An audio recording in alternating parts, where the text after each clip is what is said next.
While preparing dashi broth with dashi packets, we'll make a hearty root vegetable Kenchin-jiru soup.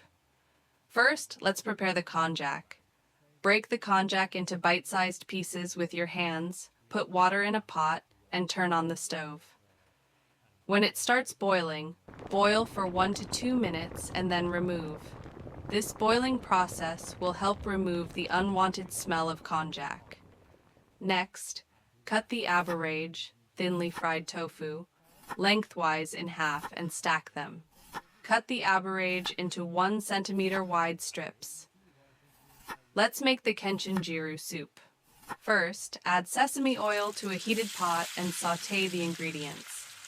Add the carrot slices, boiled konjac, taro, and daikon radish. Sauté over high heat for about 3 minutes, stirring constantly. The carrot slices should be 2 millimeters thick, and the taro and daikon should be 5 millimeters thick. Now, add the aborage, thinly fried tofu, and sauté lightly. Then, add the water. These dashi packets contain coarsely ground bonito flakes, kombu seaweed, dried anchovies, and shiitake mushrooms, so you can quickly make authentic dashi broth. Place the ingredients on top of the dashi packets, ensuring they are completely submerged in the water. Cover with a lid. It will take about 4 minutes to come to a boil. Once it starts boiling, reduce the heat to medium-low and simmer for 10 minutes. Since this is a meatless soup, use plenty of dashi packets to enhance the flavor. Various dashi packets are available, so feel free to try them to find your favorite. Now check if the carrots, turnips, and taro are tender by piercing them with a bamboo skewer. Taro is a wonderful ingredient that holds its shape well, even when thinly sliced. It will also thicken the soup and help the Kenchin-jiru stay hot longer. Remove the dashi packets and squeeze them lightly. Add soy sauce, salt, and mirin. Mix well and turn the heat up high.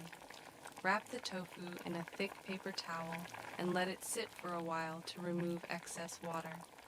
Gently place the tofu in the pot to prevent splattering and break it into smaller pieces with a ladle.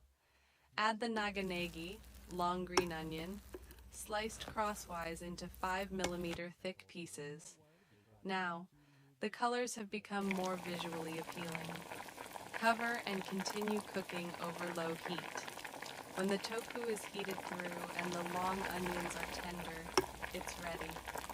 Ladle the Kenchin-jiru into a bowl.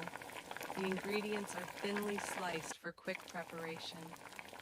This helps them absorb the flavor and become more delicious. Garnish with chopped kujo negi, a type of green onion, or fresh onion leaves and sprinkle with shichimi pepper powder to taste. The amount of water evaporation may vary depending on the heat level and the size of the pot, so adjust the salt amount accordingly. In cold seasons, a soup rich in root vegetables that warms your body is wonderful. It turned out delicious. Good luck in the kitchen. Enjoy your meal.